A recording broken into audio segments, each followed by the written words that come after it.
de que es posible a una escala pequeña, ¿sí? Es posible a una escala pequeña reflexionar, analizar, explorar la formación de procesos más grandes, ¿sí?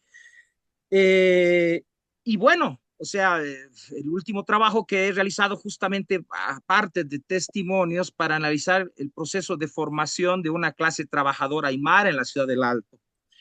Entonces, en ese sentido, el trabajo de Nadezhda para mí fue, digamos, me cayó como al niño al dedo dentro del trabajo de investigación que ahora me encuentro haciendo, precisamente porque ella, bueno, realiza un esbozo, como ella señala, biográfico de su papá, ¿sí? Eh, y claro, o sea, eh, estamos hablando de ciertamente eh, esto que yo llamo la formación de un héroe de la clase obrera, ¿no? Ustedes recordarán esta canción de John Lennon, A Working Class Hero is Something to Be, ¿no?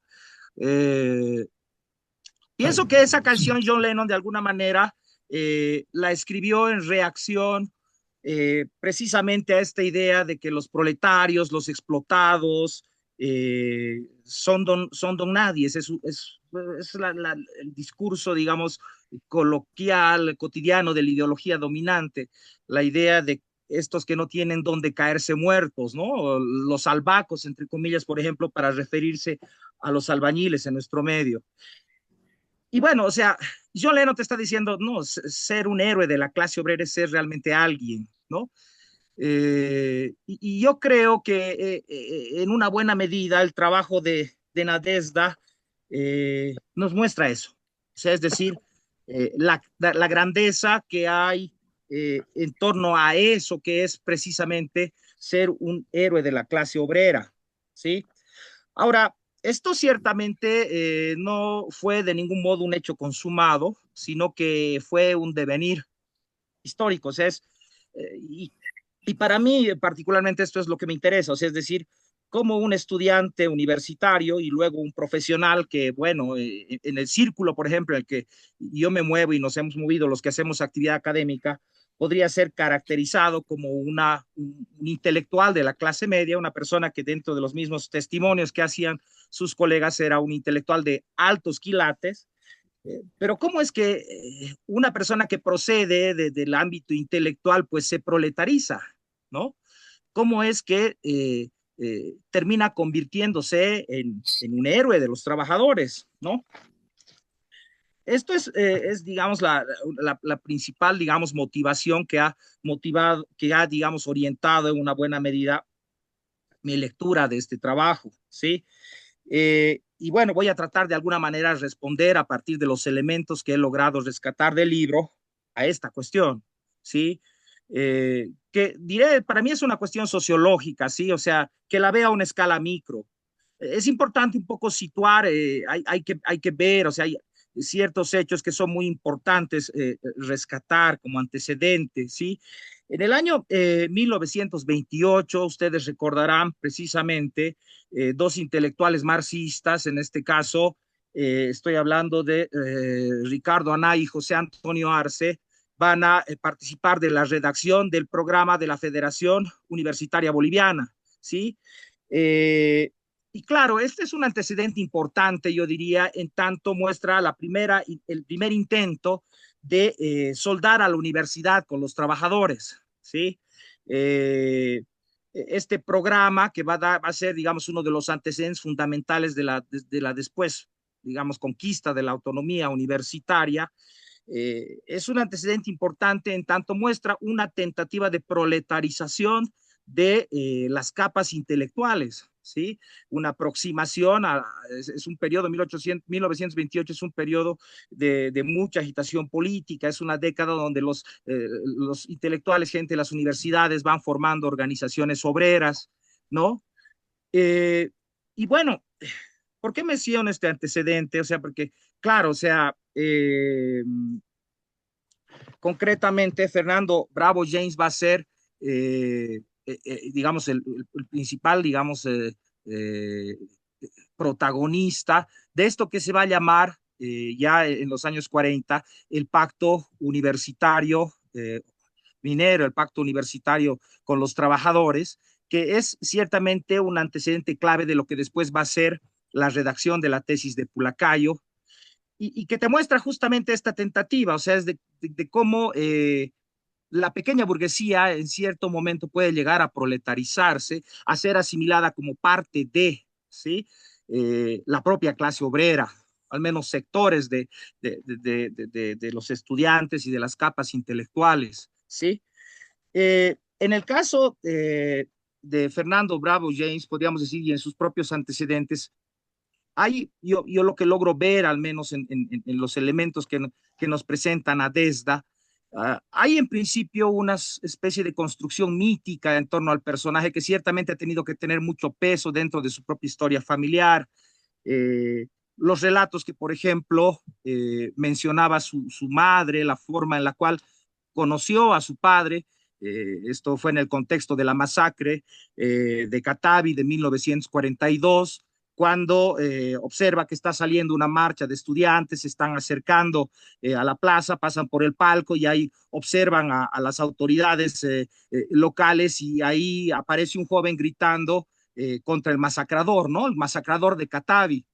Y ahí eh, quien vendría a ser después su compañera, ¿no? Elsa Cradera de Bravo, y recuerda muy bien esa escena, o sea, ese joven la cautivó, y es una cuestión que forma parte ciertamente de la propia narrativa familiar. Nadez da cuenta que eso lo relataban y lo evocaban dentro de su familia, y ella lo contaba siempre con mucha emoción. Y bueno, hay otros episodios, otros elementos, los nombres, Bolsia, Nadezhda, Alexandra, que son o que han salido, por ejemplo, eh, bueno, de la propia militancia bolchevique. Ustedes saben, Nadezhda, Krupskaya o Alexandra Kollontai, o Bolsia en este caso, que es una fabricación del mismo Fernando, y que hace alusión ciertamente a bolchevique. O sea, es como decía el artista César Brie, hay en torno a esto un programa político, un documento político. O sea, ciertamente hay una mística que forma parte del propio escenario familiar, y yo lo menciono en tanto forma parte de la construcción de una identidad, ¿no? De una identidad política. Ahora, esto, bueno, ciertamente va de la mano en torno al propio devenir en este caso, digamos, de Fernando Bravo James, en el sentido de que, bueno, o sea, es no solamente como enfermero que participó, digamos, de la guerra del Chaco. Aquí Nadezhda indica como hipótesis de que ese puede haber sido uno de los aspectos importantes de su propia sensibilidad política. Menciona también otros antecedentes, como el padre, que era una persona muy solidaria, murió enfermo, salvando a enfermos, él se contagió, era una persona, digamos, muy entregada. O sea, había un círculo familiar que tenía, digamos, valores de mucha solidaridad y compromiso, ¿sí? Pero bueno, en lo que particularmente el trabajo hace énfasis, porque existen acá, y la misma Nadezhda reconoce bastantes vacíos en el sentido, digamos, del periodo previo a la militancia, de donde se tiene más informaciones, sobre todo desde el momento en que empieza a militar Fernando, que es en el año 1940, en el Partido Obrero Revolucionario, ¿sí? Eh, y bueno, ahí pues hay que mencionar varios aspectos, ¿no? O sea, eh, él va a ser un infatigable organizador de sindicatos, y me parece que esto es importante mencionar. Eh, Va a ser una persona que va a armar escuelas de cuadros, la casa justamente de Elsa, va a ser un lugar de reunión donde se van a formar cuadros obreros. Él va a ser, digamos, un educador nato. Eh, y bueno, hay aquí otros episodios que son muy importantes señalar. Está sobre todo, digamos, el papel que él va a tener y esto lo quiero resaltar, como organizador y protagonista, en este caso organizador de los trabajadores en la mina de San José durante la insurrección de abril de 1952, o sea, es decir, va a ser uno de los protagonistas que ciertamente va a conducir a una insurrección victoriosa, particularmente en el caso de Oruro, ¿no? Va a ser perseguido y torturado durante el gobierno de Villarruel. Una de las hipótesis que plantean sus hijas es, particularmente Bolsia, es que, bueno, es presumible que el cáncer que él va a desarrollar posteriormente y que lo va a llevar finalmente a su deceso en el año 1962 está ciertamente relacionado con el padecimiento de estas torturas que va a sufrir particularmente durante el gobierno de Villarruel. ¿Sí? O sea, la persecución política es algo, digamos, que va a formar parte de la propia trayectoria de este militante. Hay otros aspectos más que es importante resaltar, su participación, según lo indica Nadezhda, en la redacción de la tesis de Pulacayo. Esto es algo que para mí era desconocido. Creo que gran parte de nosotros hemos conocido, hemos sabido que Guillermo Lora fue, digamos, el único autor de la tesis de Pulacayo, se lo presenta así, él mismo dice, ¿no? Yo fui solo el pendolista, los obreros me dictaron la tesis de Pulacayo, pero lo que Nadezhda sostiene aquí, a partir de los testimonios de su madre, a quienes se entrevistó precisamente, es que formó parte, la redacción de la tesis de Pulacayo fue un equipo del cual formaba parte Fernando, ¿no? Y bueno, o sea, finalmente fue un trabajo del POR, y ya en la defensa de la propia tesis en Pulacayo, el mismo Fernando va a ser uno, o sea, va a ir a defender, digamos, el documento y va a lograr en una buena medida que se apruebe ese documento como tesis política de la Federación Sindical de Trabajadores Mineros de Bolivia. Bueno, entonces lo que vemos es aquí un devenir, sí es ese, estamos viendo el proceso de proletarización, yo lo diría así, de un intelectual, pero proletarización en un sentido político, ideológico. O sea, si bien, digamos, Fernando fue profesor del magisterio, además de ser, digamos, docente universitario, fue profesor, trabajador de la educación. Eh, lo interesante es ver que su identidad sociopolítica está más que todo fundida con el proletariado minero, ¿sí? Eh, y aquí hay varios aspectos que es importante señalar. O sea, no solamente cuando ya había fallecido, justamente hubo la iniciativa de un dirigente minero de ponerle una estatua, hacerle un busto, ciertamente en Oruro, que no logró concretarse. Está en este caso, digamos, la inscripción central que está en su propia tumba, y que fue en realidad hecha por la Central Obrera Boliviana, que lo dedica al infatigable luchador por la causa del proletariado y la juventud, ¿no? Y cuando uno revisa, sobre todo en la parte, digamos, de los, digamos, las proclamas, las expresiones de los delegados de la Federación de Mineros, ya en el momento de su propio entierro, que fue un acontecimiento político. O sea, es interesante ver este proceso, sobre todo de asimilación de la propia figura de Fernando como un militante proletario, ¿sí? O sea, entonces, no solamente está, digamos, el reconocimiento suyo, hay que decir aquí entre paréntesis, que cuando fallece Fernando le van a poner en su ataúd una bandera de la Cuarta Internacional. Es algo que él lo va a pedir, va a ser uno de los deseos que él va a pedir expresamente, pero también es como su propio entorno social, el propio, digamos, entorno de trabajadores, de obreros, lo van a reconocer y lo van a asimilar de esa forma, o sea, es decir, como parte suyo. Por eso dice, o sea, claramente en la parte baja es decir, en el subtítulo de la obra, es infatigable luchador por la causa del proletariado y la juventud. Bueno, entonces, yo para sintetizar, digamos, esta mi primera, digamos, esta mi participación. Eh, Son estos elementos que ayudan a comprender y explicar, yo diría, esta conversión de cómo un universitario y luego, digamos, profesional universitario termina proletarizándose en un sentido ideológico y político. Ahora, para concluir, y aquí voy a empalmar con el inicio de mi propia intervención, yo les decía que yo, bueno, uno de los trabajos que yo realizo es precisamente ese, es explorar a una escala pequeña los procesos de formación sociohistórica más amplios.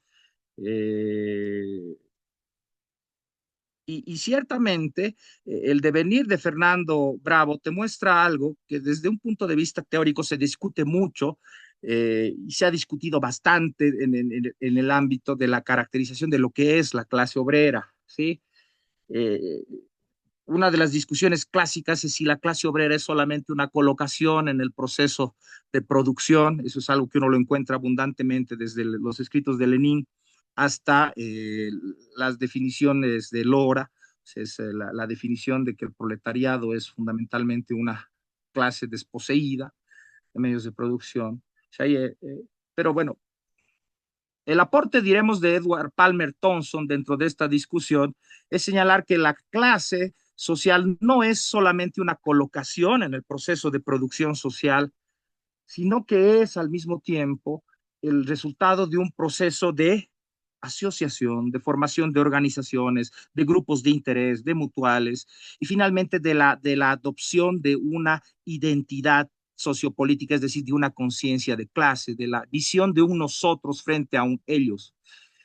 Y, a una escala pequeña, pues la historia de Fernando Bravo James te muestra precisamente eh, que esta formación, digamos, de un militante proletario, militante trotskista proletario, eh, es ciertamente un episodio de este proceso más amplio de lo que Thompson te llama, o sea, la formación de la clase obrera en un sentido amplio. Entonces, eh, ahí ciertamente nadie discute que la tesis de Pulacayo, la organización de la Federación de Trabajadores Mineros, la insurrección armada de abril de 1952, son hitos dentro de este proceso de formación histórica que no solamente tiene que ver con una colocación económica, sino también ciertamente con un proceso de organización, de asociación y de formación de una conciencia de clase. Un proceso dentro del cual, bueno, pues este héroe de la clase obrera, por lo que he podido aprender a través de la lectura de, de esta semblanza que realiza Nadezhda sobre su padre, pues ha ocupado un lugar central y yo creo que es importante pues relevar esta historia eh, para el conocimiento de lo que ha sido la historia del proletariado minero en nuestro país. Bueno, eso es lo que básicamente quería aportar. Les agradezco por la gentileza de haberme escuchado y bueno, yo quedaría aquí. Muchas, muchas gracias, doctor Orellana.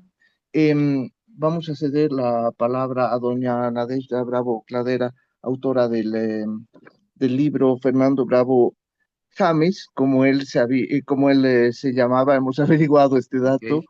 Él lo decía de esta manera, en su manera de pronunciar su nombre, a pesar de que es un nombre de origen anglófono o inglés, no sabemos si de Inglaterra o de Estados Unidos, eso no he preguntado. Infatigable luchador por la causa del proletariado y la juventud. Voy a ceder la palabra a doña Nadezhda, pero no sin antes leer un pedacito de una reseña biográfica de ella o de su hoja de vida. Elsa Nadezhda Bravo Cladera es doctora en lenguas romances por la Universidad de Uppsala, Suecia, investigadora y escritora. Ejerció docencia en las universidades de Uppsala, Linköping, en el Colegio Universitario de Gävle, en las escuelas superiores de formación del profesorado de Estocolmo y Eskilstuna Västerås en Suecia, así como también en el Instituto Nacional de Estudios Lingüísticos, INEL, en Bolivia, en colegios de Suecia y en Bolivia. Es miembro de número de la Academia Boliviana de la Lengua, miembro honorario del Instituto Boliviano de Lexicografía y otros estudios lingüísticos, IBLEL, y delegada regional de la Asociación de Lingüística y Filología de América Latina, ALFAL, para los países del norte de Europa, Bélgica, Holanda, Inglaterra, Islandia, Finlandia, Noruega y Suecia. Sus publicaciones científicas abordan temas del discurso, de los marcadores discursivos, del diálogo, de los diálogos espontáneos. Incursiona en el género de la biografía con el libro Elsa Cladera de Bravo, Maestra de Profesión y Revolución, 2013, que es el antecedente de la presente biografía. Querida Nadezhda, la palabra es suya. Le doy eso es. Buenas noches desde Estocolmo. Me escuchan, ¿no? Me oyen y espero que me escuchen. Voy a tratar de poner Hay retorno. el PowerPoint que tengo preparado. No es muy... lo tengo que tener ahí en el fondo, así es que me esperan un ratito, si están ahí todavía. Aquí creo que es, sí.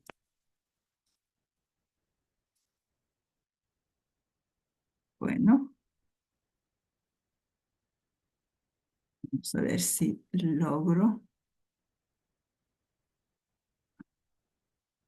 Sí.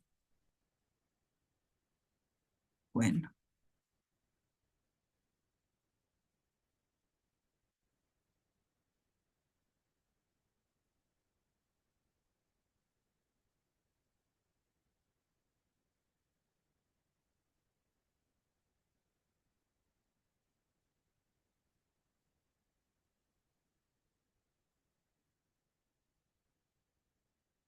Parece que no lo logro.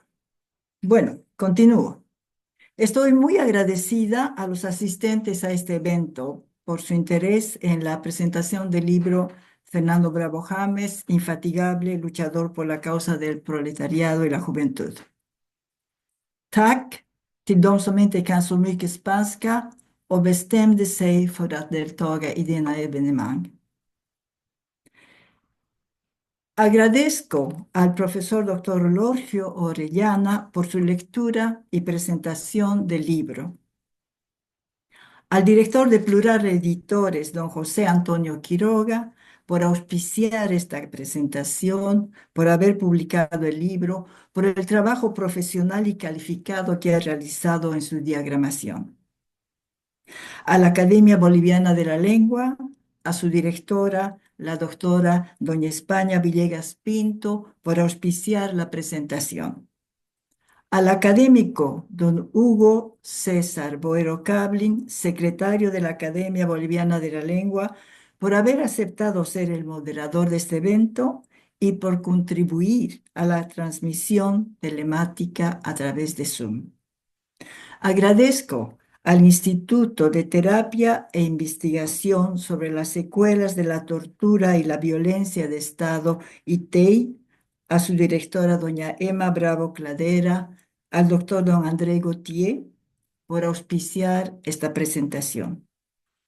Un agradecimiento especial al profesor doctor Shandor John por haber aceptado leer el manuscrito del libro, por su minuciosa revisión y comentarios.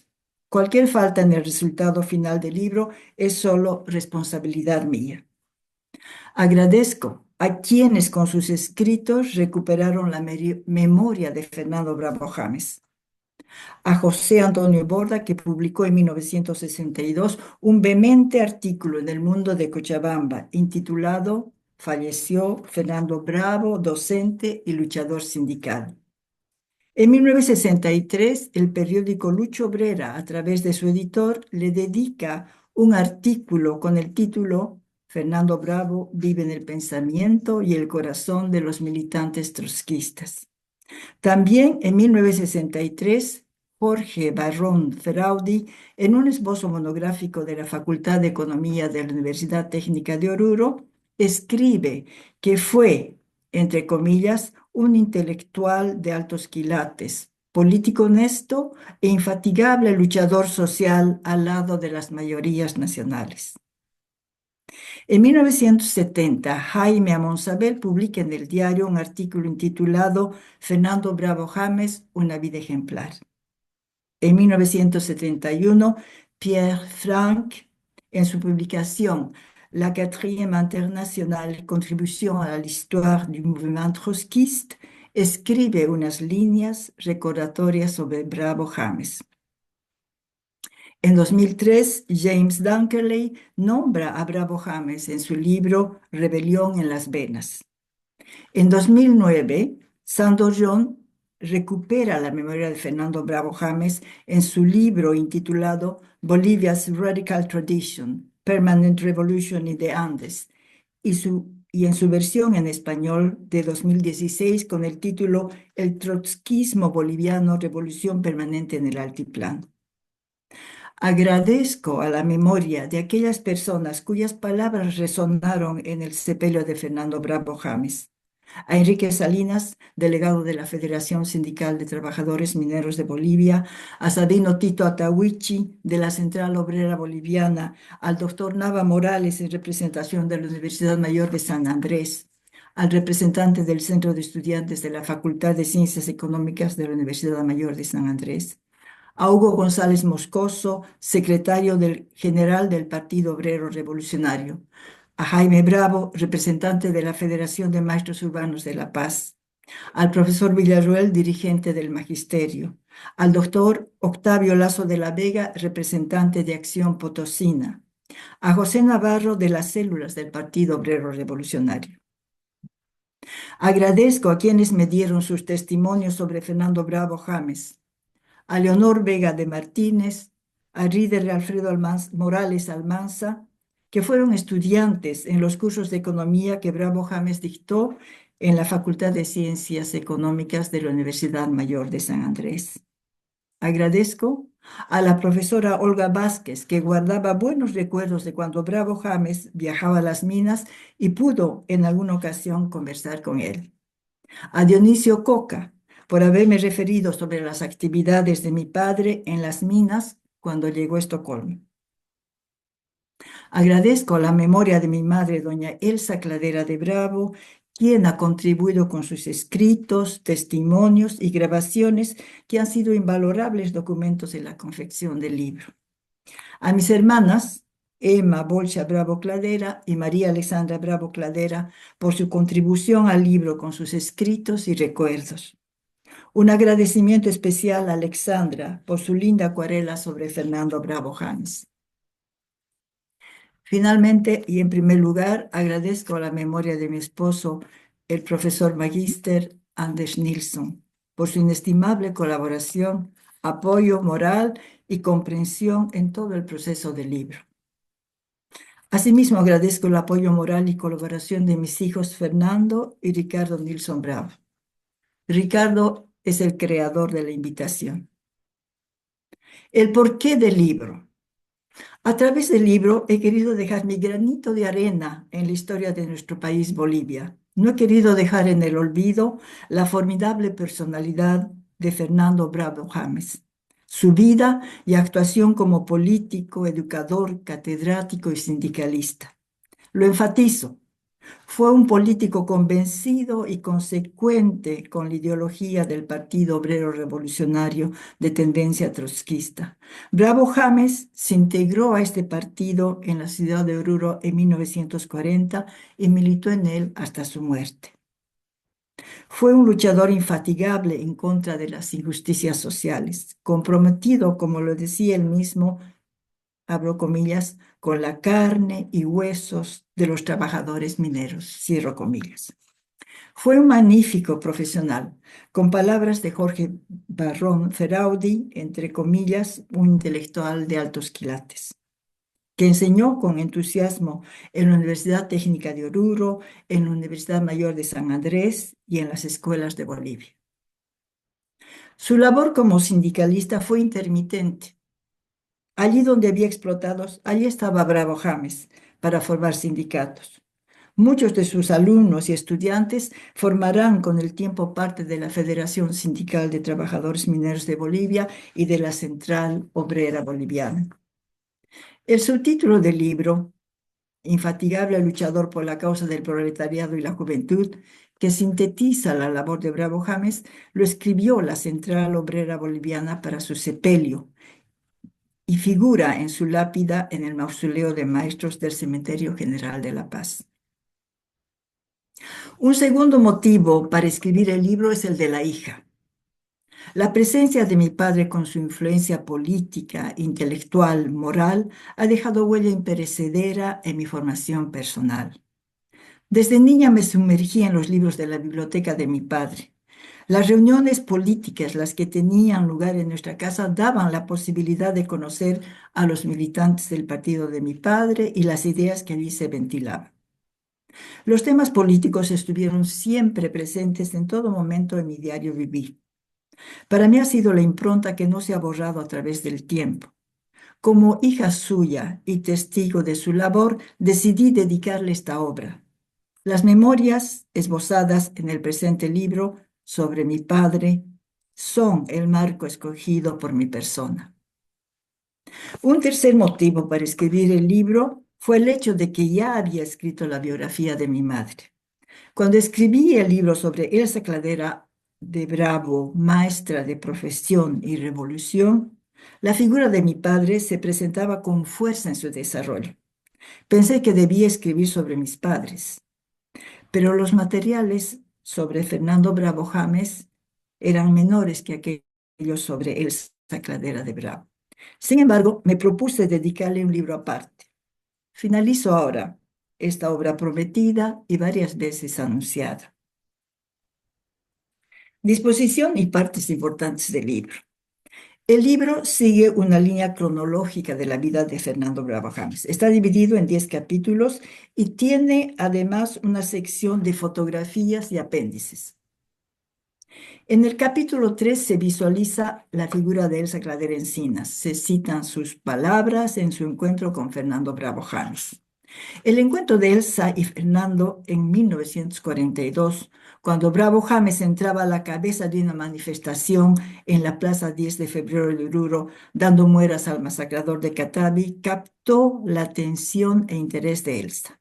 Desde ese momento no dejarían de verse y compartir conversaciones e intercambio de libros. Se casaron en 1943. La unión entre Elsa y Fernando es el ejemplo de una pareja consolidada en el amor y lo ideológico. Un capítulo más amplio es el de las actividades de Fernando Bravo James en tanto que universitario y catedrático. La Universidad Técnica de Oruro, donde Bravo James fue catedrático, tenía en los años 40 a 50 intelectuales de gran calibre entre sus profesores. Las publicaciones de la universidad eran de calidad. Por ejemplo, el Centro de Estudios Económicos y Financieros de la Facultad de Ciencias Económicas publicaba Revista Económica con artículos de alto contenido científico. Los manuales de los cursos que dictó Bravo James, curso de Geografía Económica Nacional y curso de Geografía Económica General, son otro ejemplo de lo mismo. Más tarde será la Universidad Mayor de San Andrés en La Paz que gozará del verbo profesional de Fernando.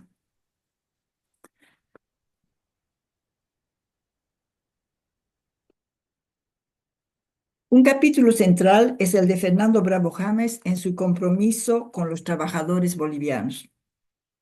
No solo como hombre político de acción, sino también como teórico. Se citan testimonios de su labor política en las minas. Central en el capítulo es el Pacto Obrero Universitario de julio de 1946, que fue confeccionado por Bravo James. Se lo considera el antecedente de Damas y caballeros, muy buenas tardes. la tesis de Pulacayo. El Pacto Obrero Universitario de 15 puntos se basa en aquellas resoluciones aprobadas en el tercer Congreso de Mineros en Catavi, Yagua, en marzo de 1946. Por ejemplo, en el punto 5 hay 6 incisos en los que se nombra la escala móvil de salarios, la escala móvil de horas de trabajo, el contrato colectivo, etcétera, que coinciden y se cotejan con los postulados de la tesis de Pulacayo. El tercer documento importante en este capítulo fue publicado después de la Revolución de 1952. Es el comunicado del 17 de abril en el cual se señala que el triunfo del pueblo en las pasadas jornadas revolucionarias debe merecer el más sincero apoyo de los trabajadores de la enseñanza. Se describen en este capítulo momentos del diario vivir del revolucionario, de los apresamientos, destierros, allanamientos, así como también las actividades en torno a las escuelas de cuadros y el periódico Lucha Obrera. En el capítulo 8 figuran algunas de las ideas pedagógicas de Bravo James y la reseña y citas de su importante artículo La Revolución Boliviana y la Educación. En este artículo señala que la educación es indivisible de la cuestión social. En el subtítulo, La revolución educacional en Bolivia desarrolla 4 puntos. 1. Bolivia es un país semicolonial. 2. Forma parte de la dominación feudal burguesa. 3. Necesita romper esa dominación combinada. 4. La lucha revolucionaria es inaplazable. Indica que los problemas centrales de los países coloniales y semicoloniales son la revolución agraria, es decir, la liquidación de la herencia feudal, la dependencia nacional, es decir, el sacudimiento del yugo imperialista. La lucha revolucionaria, dice, es una lucha antiimperialista y antifeudal. Señala que la masa campesina es la fuerza propulsora y el proletariado es la fuerza directora. Esta es una nueva forma de gobierno llamada obrero campesino. Expresa que el verdadero contenido de la revolución nacional debe ser antiimperialista, antifeudal y anticapitalista. Las organizaciones que las masas crean en su lucha rompen los moldes tradicionales del sindicalismo y tienden a convertirse cada día más en organizaciones de poder, escribe en sus conclusiones al artículo. En apéndices hay todo un artículo de Bravo James intitulado Lineamientos Geoeconómicos y Sociales. Es su informe del viaje de estudios de la delegación de la Facultad de Ciencias Económicas de la Universidad Técnica de Oruro a la Facultad de Ciencias Económicas de la Universidad de Buenos Aires. El artículo da prueba de la calidad en la escritura de Bravo James y de su capacidad de observación, de su ojo avisor durante el viaje de Oruro a Buenos Aires. Para finalizar, cito las palabras de Elsa Cladera de Bravo en una entrevista que le hicieron en Friburgo en 1977, Marcelo Quesada y Alfonso Gumucio, cuando le preguntaban a Elsa cuáles eran por qué Fernando Bravo se postulaba a la vicepresidencia.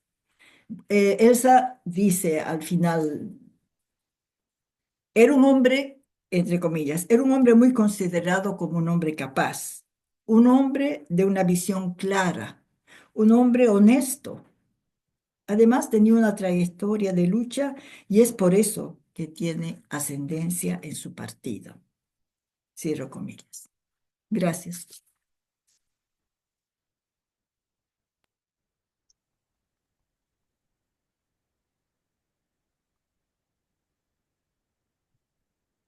Sirva entonces el sonido de mi aplauso como el sonido de un colectivo que es una aclamación que llega hacia la doctora Bravo Cladera en este momento. Agradecidos todos por esta contribución que de hecho va a servir a los historiógrafos del país. Ya veo unas manos que se levantan. Voy a dar la palabra Tengo una sola manito levantada en este momento. Luisa Cha, no sé si va a hablar también, pero Ricardo Nilsson, si desea decir algo. Hay programada una ronda de respuestas, creo que de preguntas y respuestas, Creo que si la doctora Bravo está de acuerdo con tres, será suficiente. Si quiere abrir ella un poquito más, está, es su día en este momento, es el día de su libro. Entonces, bueno, si tienen la palabra la gente del público, levanten la manito, por favor. Veo que Félix Alfonso del Granado tiene algo que decir. Puede abrir su micrófono, por favor. Gracias.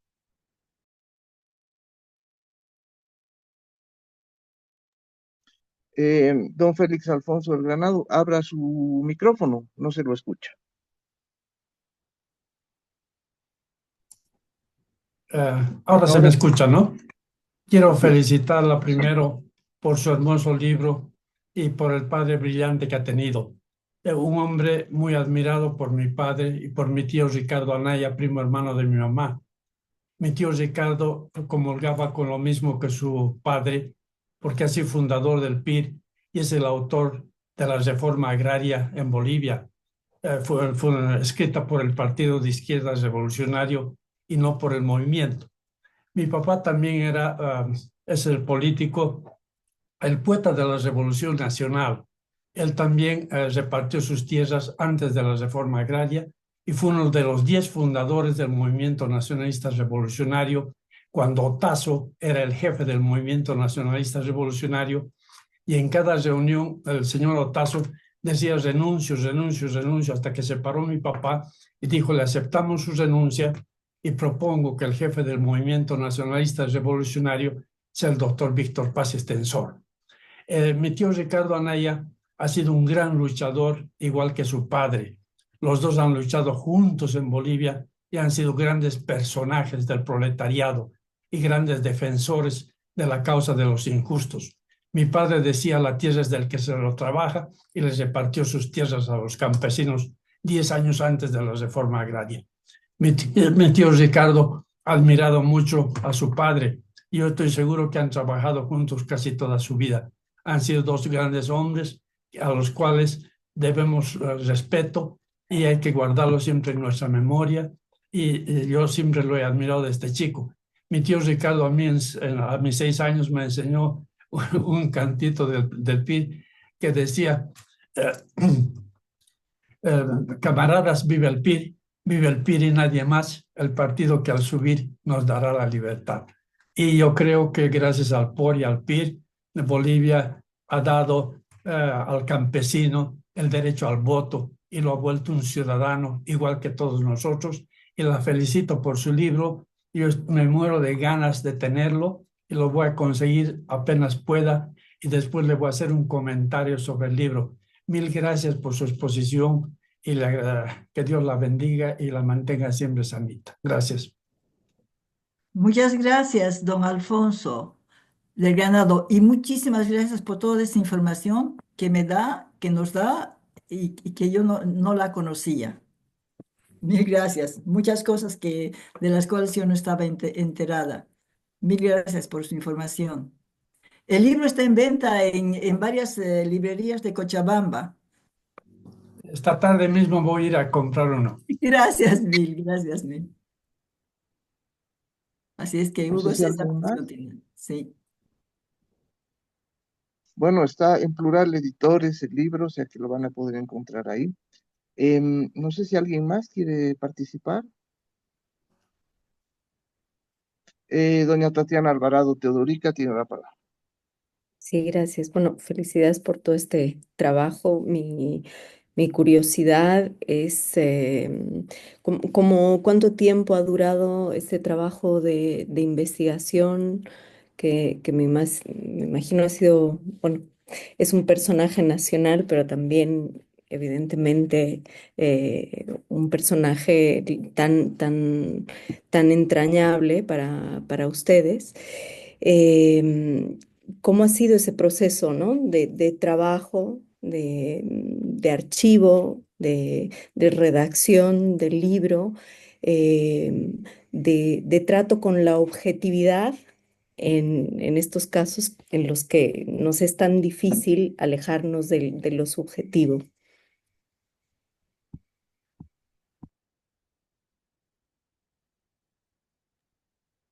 Gracias por tu pregunta, Tatiana. con Tatiana nos tuteamos. Ella es mi colega académica en la Academia Boliviana de la Lengua. Mira, el proceso de escritura del libro, el proceso de recopilación de materiales ha sido largo, porque cuando falleció mi mamá en 2005, yo tenía un vehemente deseo de escribir sobre ella. Y además tenía material que ella había guardado y que yo lo tengo todavía. Ella había guardado bastante material que llegó a Suiza de alguna manera. Entonces yo tenía una base. Pero como lo he dicho, cuando empecé a escribir el libro de mi madre, la personalidad de mi padre se introducía en el proceso de la escritura. Entonces yo decía, tengo que escribir sobre los dos, pero los materiales que tendría sobre Fernando Bravo James eran menores. Además, había pasado ya tanto tiempo. El- en base al material que tenía y a lecturas de libros que he considerado interesantes e importantes para poder escribir el libro, he escrito el libro de mi padre. Como lo digo, tenía menos materiales que para el libro de mi madre, pero me ayudó de alguna manera el hecho de que mi madre tenía, es decir, me había referido varias cosas y yo tengo las conversaciones con mi madre grabadas. Eso es algo que yo hago también en mi investigación lingüística. Creo que tú sabes que analizo las conversaciones, los diálogos espontáneos. Entonces, yo estaba acostumbrada a recopilar este tipo de material y la grabé a mi madre. Podía haberla grabado más, pero la grabé en varias ocasiones y ese material me ha servido para poder tener el material oral. Luego tenía mi padre algunos escritos de los cuales me he utilizado y uno al cual he hecho referencia, que es ese artículo que está publicado en folleto sobre la educación boliviana, la educación boliviana y la revolución, algo así. Hay otro artículo bueno, ese y otros más de los cuales me he servido. Hay material que no he podido encontrar sensiblemente y que en una ocasión, cuando él era estudiante en la Universidad Técnica de Oruro, tuvo un premio, Bolivia ante la historia. Fue un trabajo que él hizo como universitario y que logró un premio en Oruro porque tenía bases económicas muy bien fundamentadas y en la historia de Bolivia. Ese trabajo no lo he podido encontrar en ningún lado, en Oruro, ni la universidad, ni ninguna biblioteca lo tenía. Incluso he publicado un aviso en La Patria para que si alguna familia, porque tú sabes que en Bolivia hay familias que tienen unas bibliotecas enormes y que ahí también uno puede encontrar material. Entonces yo he publicado el aviso para ver si alguien leía y me decía que tenía el trabajo, pero nadie lo tenía. Entonces, en el material, los materiales para mi padre siempre han sido menores en relación a los materiales que he utilizado para el libro de mi madre. Pero he tratado de sacarle fruto a los materiales que tenía. Y por eso mismo el libro justamente se enfoca en los materiales que tenía sobre el artículo, esto es sobre la educación, la revolución y la educación boliviana, y luego las cosas que yo recordaba. Y ahí otra cosa es también que él se fue bastante temprano. Vivió hasta sus 50 años y yo tenía 17 años cuando él falleció. Entonces, el lapso de tiempo entre el fallecimiento de mi padre y el momento en que yo empiezo a escribir es bastante largo. es el hecho de que yo empecé a escribir sobre mi madre, con quien he estado más en contacto, eh, mucho más tiempo que con mi padre, que hizo que yo me animara a escribir sobre Fernando. Entonces ha sido un proceso bastante largo. Eh, Finalmente decidí dedicarle el libro porque hay un capítulo en el libro de mi madre y un amigo, que es a quien agradezco, a quien he agradecido, me dijo que el capítulo ese estaba bien. Entonces me dio ánimos para poder escribir entonces el libro sobre mi padre, que, que bueno, ha salido ahora. Otra cosa que quisiera nombrar, puesto que la pregunta es bastante amplia, espero haber podido responderte, em, es que yo siempre estoy escribiendo, ¿no? Ya sea los artículos de investigación y esto que me ha llevado a escribir la biografía de mi madre y ahora la biografía de mi padre.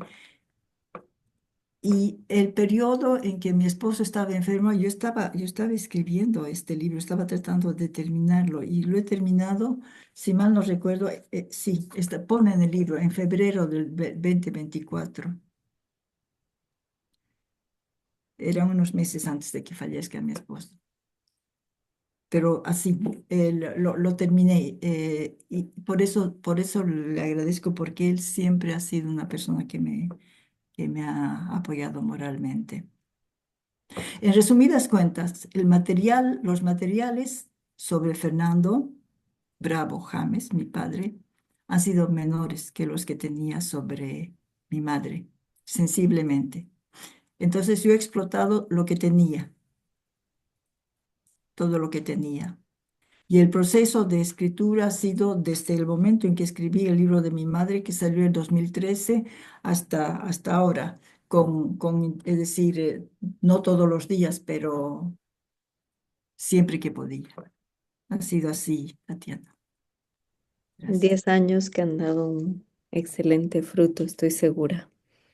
Gracias, Nadezhda. Gracias. Cedo la palabra a don Gustavo Gotret.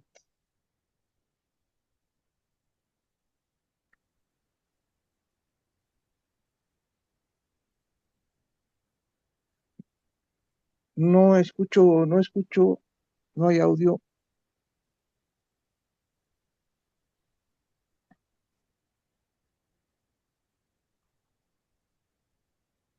Mil disculpas, don Gustavo, no tengo retorno, ¿lo escuchan? No.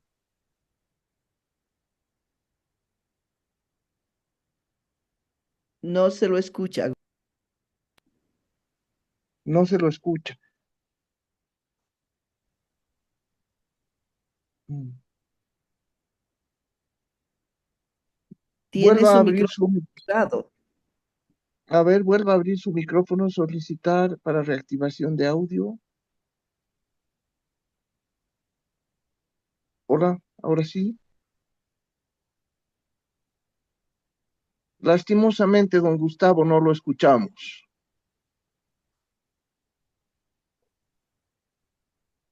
Muchas gracias. Tal vez pueda escribirle un mensajito que resuma una frase con lo que quería comunicar para que no quede en el aire esta intención.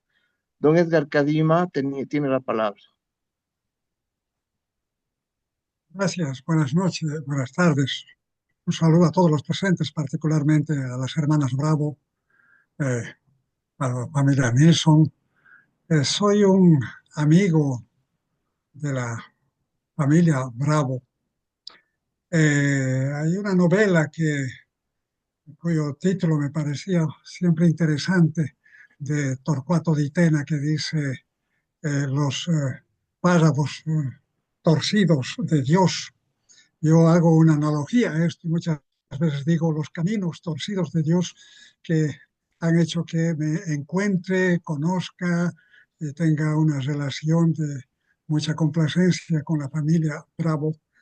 Y dentro de esa analogía y los caminos torcidos que uno recorre en la vida, en mi juventud primeros años de lo que podía ser mi experiencia en la docencia, tuve la oportunidad de trabajar en lo que en esos tiempos, estoy hablando del año 1970, empezaba a funcionar la escuelita Fernando Bravo en la Avenida Armentia, en el Seminario San Jerónimo, si no me equivoco.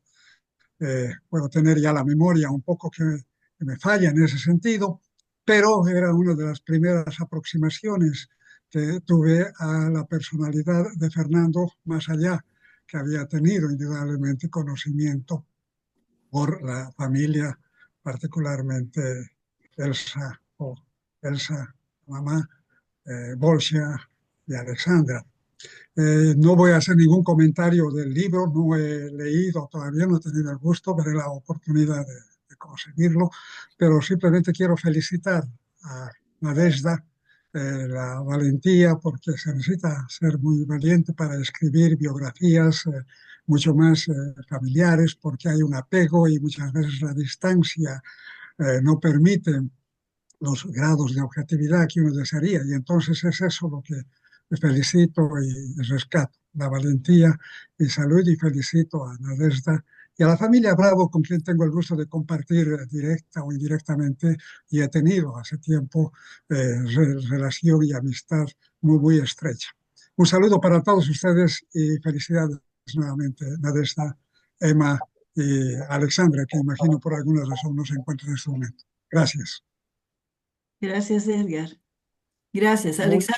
Alexandra está en una cuestión de arte plumaria en el Chaco, no sé, tienes que corregirme, Boshi, ¿dónde está Alexandra? Está en algún lado, Festival Cultural es un festival cultural organizado en el Gran Chaco, boliviano, ahí está. con exposiciones de artistas plásticos, teatro, música, artistas nacionales e internacionales. Ahí está Alexandra. Sí, ya. Mira, Edgar, yo quería decirte algo a propósito de lo que dices, que uno tiene que tener la valentía para escribir biografías sobre sus padres. Para mí puede ser la valentía de escribir sobre mi madre y sobre mi padre, puede ser. Pero además de lo que he contado, de las razones que tenía, las personalidades, tanto de mi madre y de mi padre, son tan fuertes que yo no quería dejarlas pasar al olvido. Otra pequeña razón ha sido también el hecho de que yo una gran parte de mi vida he vivido en un país que no es el mío. Y entonces mi madre decía en alguna ocasión, cuando llegó a Suiza, que había una desconexión entre los que llegaban como exiliados y la gente que los recibía. Los unos no sabían quiénes, es decir, no se sabía quiénes eran. Es decir, los exiliados no sabían quiénes eran los suizos y los suizos no sabían tampoco quiénes eran los exiliados. Y entonces eso existe para todas las personas que dejan su país, y en cualquier medio en el cual uno se encuentre, entonces uno va a tener siempre que haya el interés, explicar e informar quién es uno, quién es una. Este ha sido un motivo también para que yo he ido trabajando cuando yo me presentaba y decía quién era, ¿no? Porque una persona desconocida, pero yo tengo un trasfondo histórico, tengo un trasfondo social, tengo una familia, entonces yo contaba eso. Y ese también ha sido un aliciente para que yo vaya justamente a escribir la biografía de mi madre y la biografía de mi padre. Aparte de que el peso que ellos tenían como personas, mi padre como político, como dice Lorgio Orellana, un proletario político e ideológico interesante. Bueno, eso. Entonces, esa valentía de alguna manera tiene un trasfondo. Gracias por tus palabras. Me escuchaban por el parlante Edgar, que Bueno, anula el micrófono. Estoy descubriendo eso. Mm, mm, sí, Voy a ir Ahora se te bueno, poniéndome escuchaba, Gustavo. los audífonos. hola, Sí.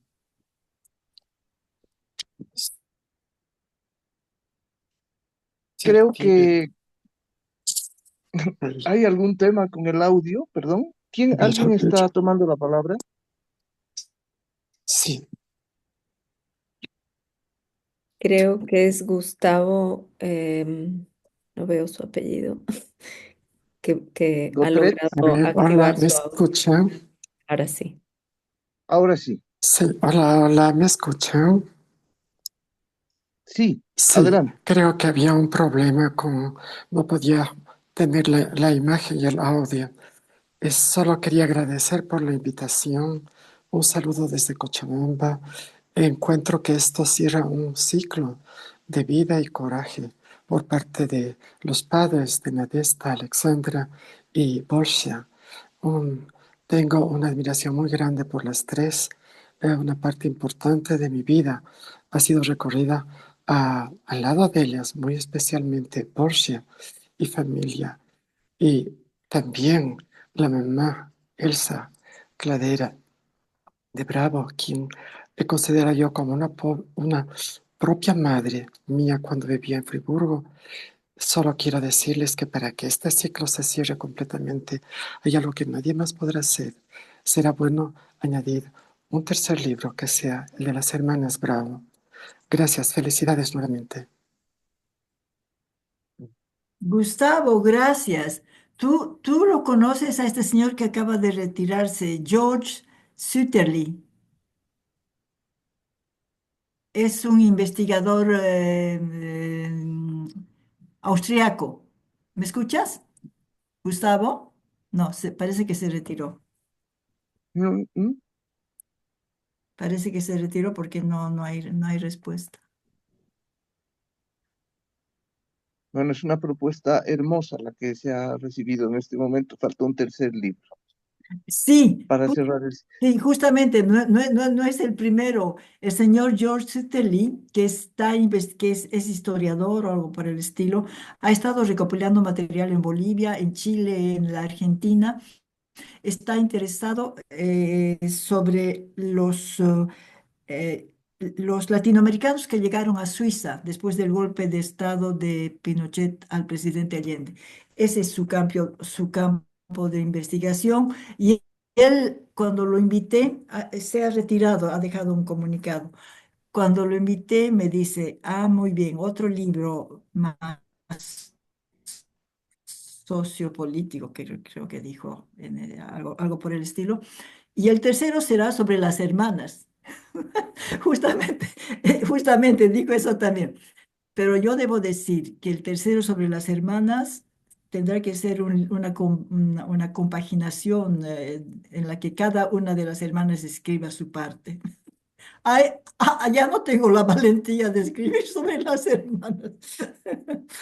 Ahí está, Si, Gustavo, si hágase tu ustedes no parte. escriben, ¿quién lo hará? No habrá nadie. Coraje, por favor, háganlo. Las tres, sí, cada una escribe su A parte. Tiene la ver, yo quiero palabra Emma decir, Borcha Bravo Cladera. sí, a ver, yo quiero decir que hay un tercer libro, que hay que hacerlo y me lo he propuesto hacer hace tiempo, pero no tengo tiempo. Voy a dejar el IT y después lo haré. Y que es sobre Salomé Ocampo. Y ahora me voy a emocionar, no importa. Es la mujer, el hijo está aquí presente, Alfredo. Salomé llegó a la casa cuando mis padres se casaron y fue la familia de mi madre que le dio una casa, los muebles y que la Salomita vaya a servirte, ¿no ve? Y Salomé nos acompañó, pues, qué sé yo, 30 años. Y claro, si no hubiera habido Salomé, mis padres no hubieran podido ejercer al mismo tiempo magisterio, militancia, sindicalismo. Salomé fue la madre sustituta. Salomé fue la que ordenaba absolutamente todo en la casa. Salomé fue la que nos acompañó en tiempos difíciles y en tiempos muy buenos también. Salomé era la que no recibía sueldo. Cuando el sueldo de mi papá se había repartido para la edición de Lucha Obrera, para el camarada cuya esposa iba a tener hijos, para el camarada que tenía hijos y que no tenía plata para comprar materiales escolares, porque así se repartía el sueldo de mis padres en mi casa. Y bueno, Salomé estaba ahí, firme. Y es gracias a ella,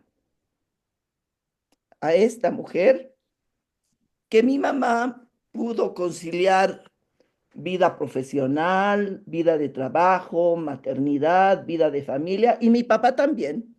Nunca hubo discusión entre ellos quién pasa la aspiradora, quién cocina este domingo, quién se dedica a las tareas domésticas. Eso lo resolvió Salomé. Y yo creo que eso habría que reconocer. Ese sería el tercer libro. Gracias.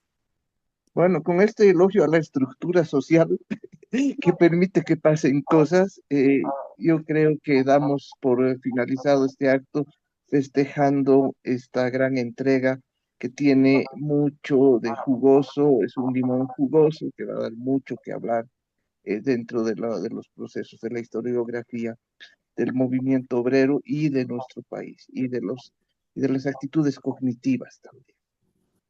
Muchísimas gracias Gracias por la palabra. y realmente levantamos nuestra copa imaginaria contigo, querida Nadezhda. Gracias, Mil. Gracias, Lorgio. Gracias, Nadezhda. Gracias. Puedo hablar Gracias. una Muchas vez. gracias, Nadezhda. Felicidades. Gracias, Mil. Buenas noches. Yo creo que Gracias. cerramos Gracias. ahí. Muchas gracias. Querido José Gracias. Antonio, un Un gran saludo, abrazo. hasta luego. Hasta luego. Gracias, Giorgio. Buenas noches. Un Desde gusto. Estocolmo. Chao. Chao.